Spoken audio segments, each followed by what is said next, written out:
Om Namo Bhagavate Vasudevaya. Namo Bhagavate Vasudevaya. Om Namo Bhagavate Vasudevaya. Namo Bhagavate Vasudevaya. Om Namo Bhagavate Vasudevaya. Om Namo Bhagavate Vasudevaya. Om Jnanatimidandhasya Jnananjana Shalakaya Chakshurmilitam Yena Tasmai Shri Gurave Namaha. Nama Shrishtam Manamapi Shachiputramatra Swarupam Rupam Tasyagvajam Urupurim Maturim Goshtavati Radha Kundam Girivaramaho Radhika Madhavasham Prapto Yasya Pratita Kripaya Shri Gurum Tanmatosmi Vande Ham Shri Guru Shri Atafkara Kamalam Shri Gurun Vaishnavangscha Shri Rupam Sagrajatam Sahagana Raghunatam Vitam Tam Sajivam Sadvaitam Savadhutam Parjana Sahitam Krishna Chaitanya Devam Shri Radha Krishna Padan Sahagana Lalita Shri Vishaka Hare Krishna, Krishna Krishna, Hare Hare Hare Rama, Rama Rama, Hare Hare. Yeah, here you can see. All the smoke, so much smoke is coming from there. We thought we'd come to a peaceful, uncontaminated place, but it's full of pollution here also. Hare Krishna. Jadi jabe. What is that? Prabhupada quoted. Jadi jabe bhange, kopal jabe shonge. Wherever you go, your fate goes with you. Hare Krishna. I'm going to read from Sri Caitanya-caritamrta of Krishnadas Kaviraj Goswami. One verse. This is Madhya Lila chapter 25, text 278. So it's from the verses which are bringing to a conclusion the Madhya Lila, Sri Caitanya-caritamrta. Jai Lila Amrita Bine Kai Jadi Anapane Tabe Bhakter Durbal Jiban Jar Ek Bindu Pane Utpulito Tonu Mane Hashe Gai Kariye Nartam. Let's read that again. Jai Lila Amrita Bine Kai Jadi Anapane Tabe Bhakter Durbal Jiban Jar Ek Bindu Pane Utpulito Tono Mane Hashe Gai Karaye Nartan. Translation by His Divine Grace Srila Prabhupada. Men become strong and stout by eating sufficient grains, but the devotee who simply eats ordinary grains but does not taste the transcendental pastimes of Lord Chaitanya Mahaprabhu and Krishna gradually becomes weak and falls down from the transcendental position. However, if one drinks but a drop of the nectar of Krishna's pastimes, his body and mind begin to bloom and he begins to laugh, sing, and dance.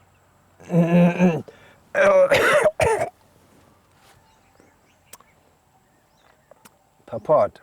All the devotees connected with the Krishna consciousness movement must read all the books that have been translated, the Caitanya-caritamrta, Srimad Bhagavatam, Bhagavad Gita, and others.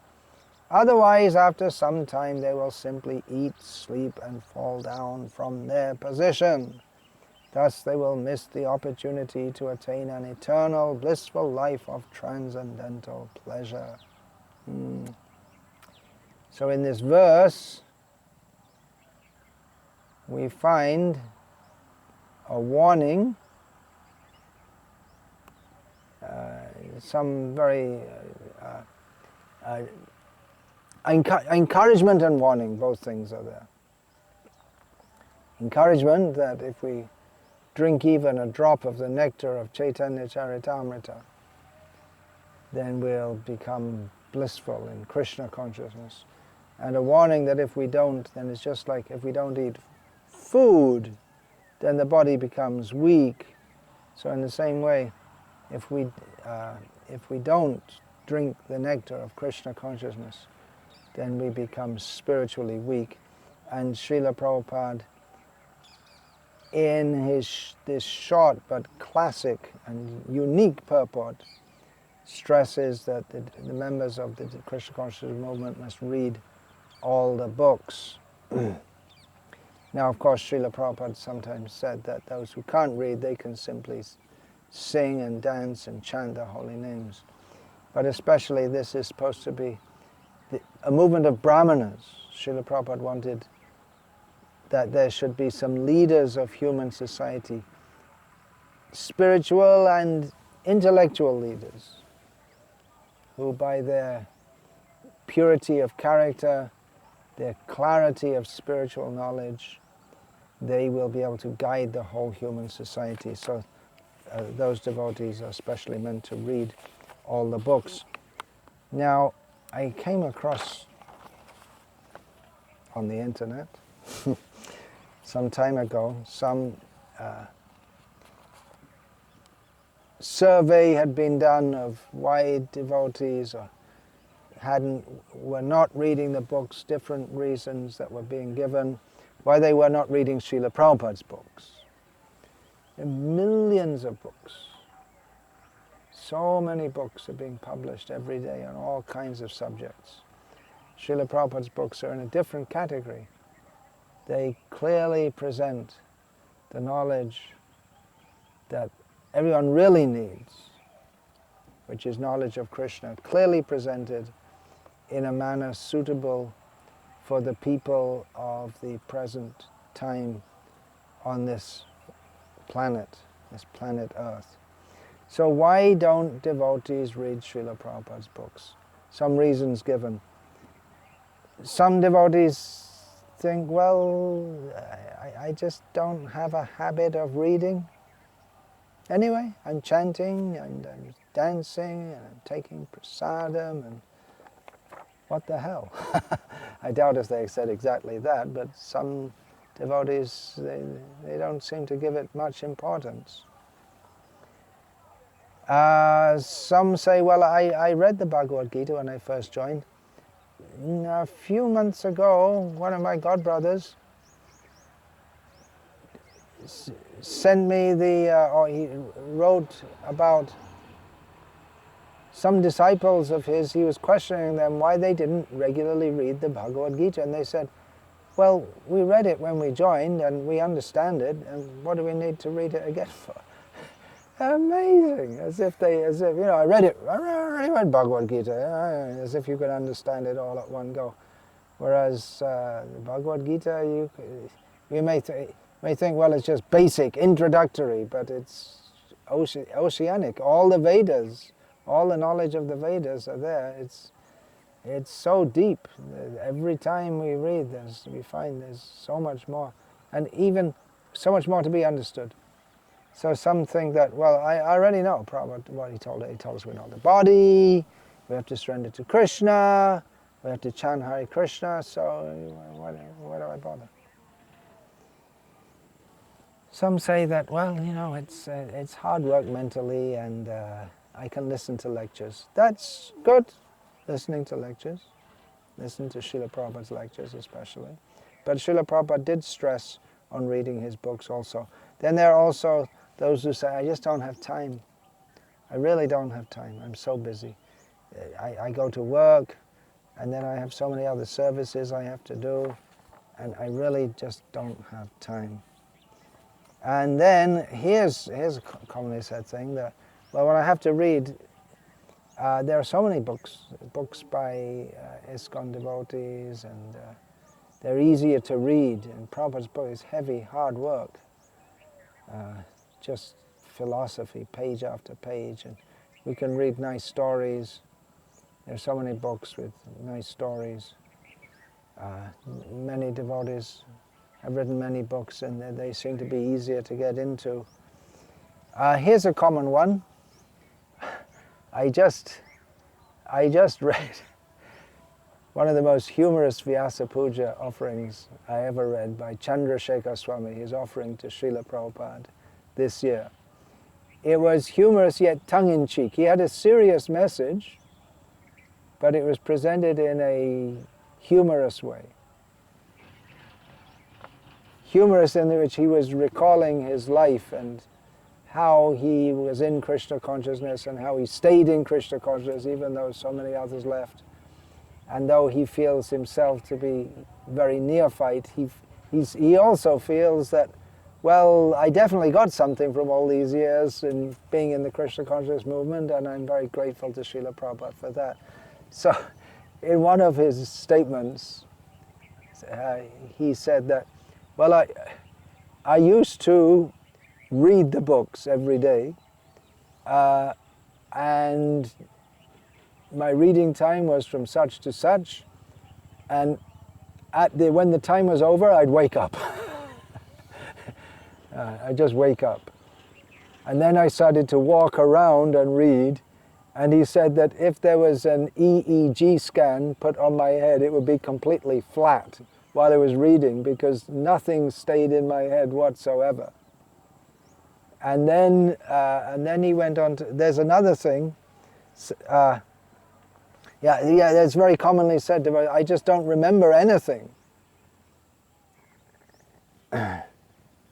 And then again from Chandrasekhar Swami's offering, he said that the Bhagavad Gita seems to me to be like one long series of non sequitur. Non sequitur means you have one statement, but it doesn't seem to follow from the previous one. So he said it seems that Krishna and Arjuna, maximum every 4 or 5 verses, they change the subject, and it's difficult to follow. There doesn't seem to be any flow. Actually there is, but it's not immediately apparent. So this thing, I don't remember anything, that's Kali Yuga. That's why we have books.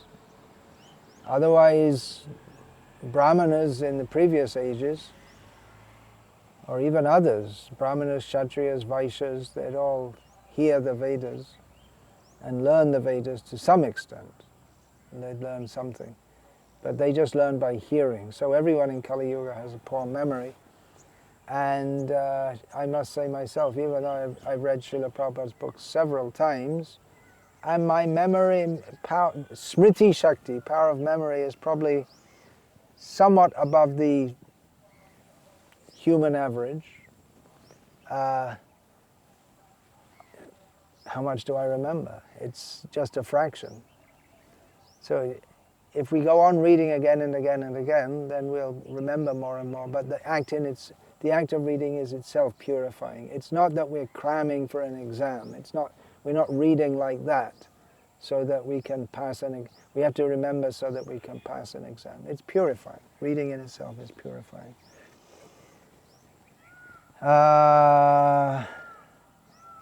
Then some say, well, when I read, I don't understand much, and I wish someone could help me through it.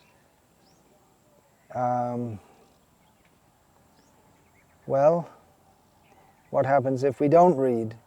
We can think. So, what happens if we don't read? Srila Prabhupada gives a warning here. After some time, you'll simply eat, sleep, and fall down from their position. Whew. Heavy, huh? I've been watching some of the memories of Srila Prabhupada spoken by devotees. I was just watching one by Jai Dharma Prabhu in Australia. I remember, a long time ago when I was in Australia, I remember meeting him, very friendly devotee.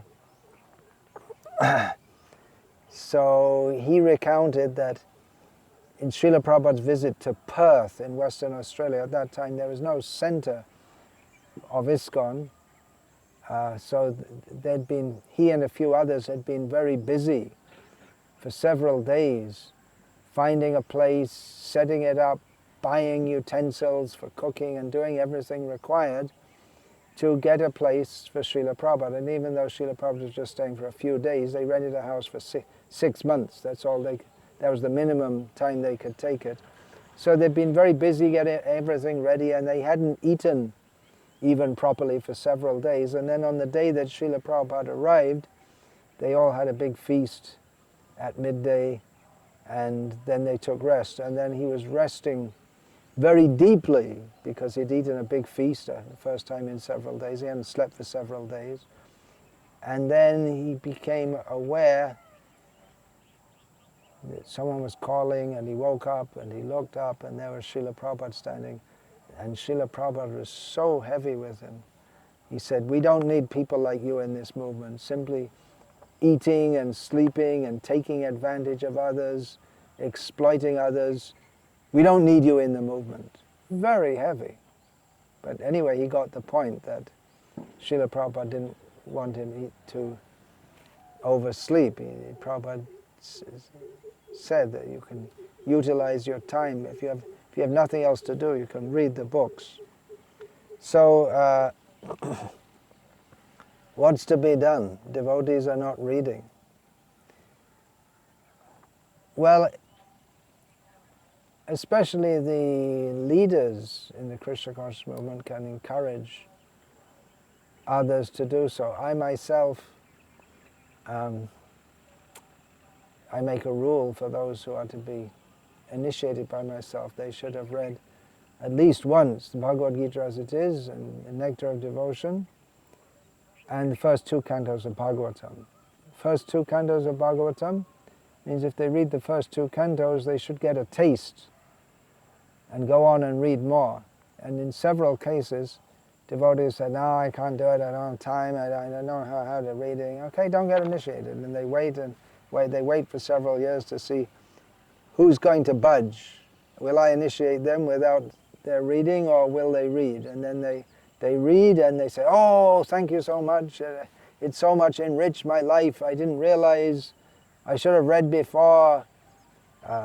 It's such a difference in my spiritual life now that I started to read." And some just go away and get initiated by someone else or whatever. It certainly makes a very big difference. And those of us who do have the habit of reading, we find that if for some reason or other we don't read Srila Prabhupada's books for 1 day, 2 days, several days, maybe due to being busy with other things, even though we may be fully engaged in devotional service, we feel there's something missing. It's just like you can go on doing your work by fasting, but you grow weak physically if we're fasting. So now, apart from telling others to read, we can discuss also. When we discuss with others, we can discuss quoting Shastra and discussing the points. Not just as something that we read and we bottle up, but we have to share that with others. Srila Prabhupada also wanted regular classes in the centers of the Krishna consciousness movement, so devotees can share the knowledge and the realizations that they have from reading. So we have a culture of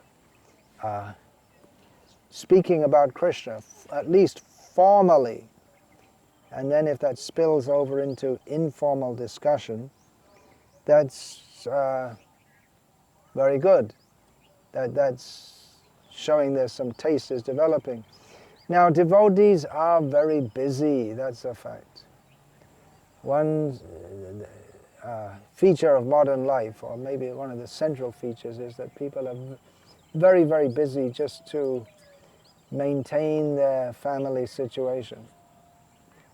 One solution for that is move to our farms. Many, when they hear this, they think we're just joking. We're not joking. You can do it. I've been reading testimonies from our devotees living on the farms. Every one of them very, very happy to be moved to the farm, even though it's physically austere, but it's so enriching to live with devotees, away from non-devotees, and engage in hearing and chanting with devotees, and to have time to read Srila Prabhupada's books every day. For those of us who are living in the city or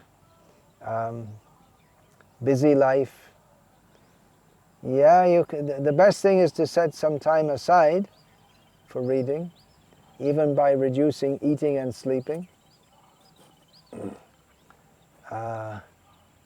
We can hear books being read. That facility is there. Audio books. It's not exactly the same as reading, but that helps also when commuting to work or whatever. Remember that by reading Srila Prabhupada's books, we associate with Srila Prabhupada. We hear so many memories of Srila Prabhupada narrated by his disciples.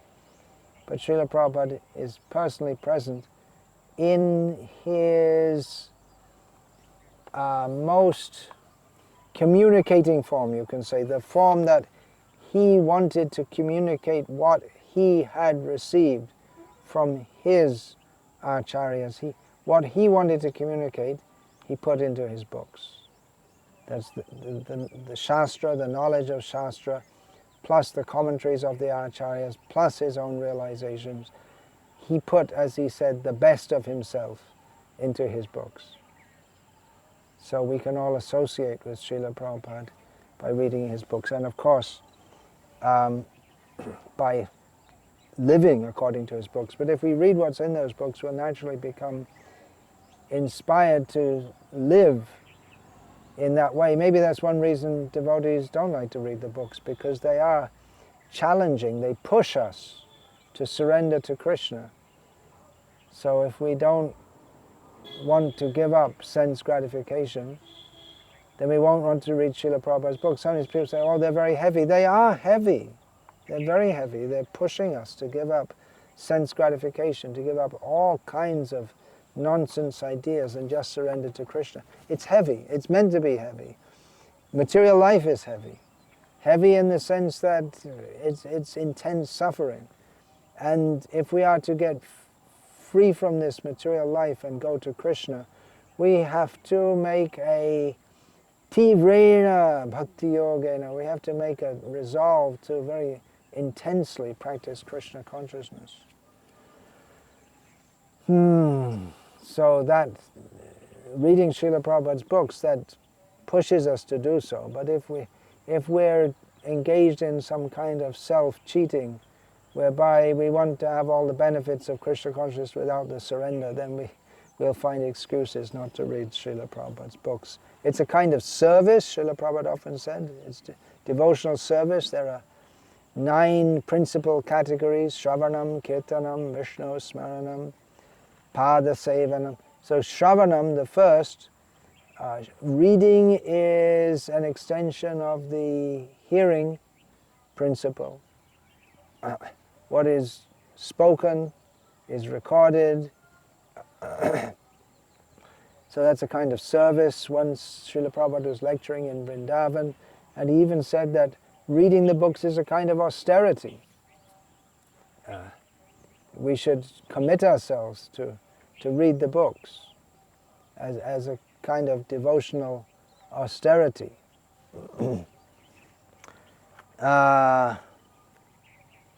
If devotees want to read but they're having problems doing so, or for whatever reason, they can consult their gurus, their local spiritual guides, take advice from them. Having reading groups is very good. That's available now online, various reading groups. They read together. Especially Kesha Bharati Goswami is taking a lead in this, in online daily reading Srila Prabhupada's books. Has a whole group with him who read daily with the idea of reading aloud. He has a personal vow or a personal commitment in devotional service to read aloud Srila Prabhupada's books every day. So now he's sharing that with disciples of his and others to read aloud daily from Srila Prabhupada's books, and not a little. He reads several hours every day like that. So all glories to Keshav Bharati Maharaj for doing that. And you can read individually also. We can encourage leaders at various levels to themselves encourage the reading of the books. And again, if we do it ourselves, then we can, those who do read, they'll definitely be enthusiastic to encourage others to do so also. It'll automatically. It's, wow, oh, ah, when we read, even something we've read many times before, and then sometimes something just, it strikes us. We can encourage devoted, one way to make our study deeper, because Srila Prabhupada, he sometimes said, don't just to read his books, but to study them. That means to really apply our minds. Grinatas cha svacheshtitam. Shinvatang shataya nityang grinatas. What is that? Grinatas cha svacheshtitam. Kalena nati dirghena bhagavan vishate haridi. The Bhagavatam states that devotees who are always hearing with faith Srimad Bhagavatam and really endeavoring to understand it. That point is a gurnatas chashvacheshtitam, not just as a ritual hearing, but really applying the intelligence, try to understand it. Then in a short time, Bhagavan, Krishna, the Supreme Personality of Godhead, will manifest within their heart. So one way to study is to make notes. Write some notes, keep a notebook. That was very helpful advice for me. I believe it was shortly after I was allowed to join this movement. Mukunda Goswami, he advised me to keep a notebook, and I started at that time, and I've been making notes ever since. And nowadays, those notes I'm making into books also, to which the books I'm writing, they're mostly explications of whatever I've received through Srila Prabhupada's instructions. So that's parampara, that we receive and then we give. Receive and give. We hear from Srila Prabhupada and we pass that on. We hear, then what's passed on, the disciples, they also hear, they pass that on. So there are some thoughts. And of course there are some devotees who don't read and they're illiterate. They can also chant Hare Krishna and serve very seriously. But in these days of mass education, probably most people in the world, it's probably more than, if you take the whole world population, it must be more than 50% literacy among the adult population. And here in India it used to be that most people didn't read. Now most people do read. So we do read all kinds of things that mess up our consciousness with all kinds of strange ideas. So we need to read because we can read. Because we can read, we read so many things which enter our consciousness and mess it up with all kinds of ideas other than surrender to Krishna. Sarvadhaman parityaja mamekam sharanam vraja. So we really need to read to counteract all the nonsense that we've been reading since we learned to read. Hare Krishna. There are just a few thoughts. All glories to His Divine Grace. Srila Prabhupada, parivadatu jano yata tata va nanu mukhara navayang vicharayamaha Hari rasa madhira madati mata bhuvi viluthama nartama nirvishama dante nidhaya turnakam padayo nipatya kritvacha kakushatameta daham bravimi he sadhava sakalameva vihaya durad Caitanya-caritamrta kurutanuragam Vanchakalpatarubhyascha kripa sindhubhya vicha patitanam pavanebhyo vaishnavebhyo namo namaha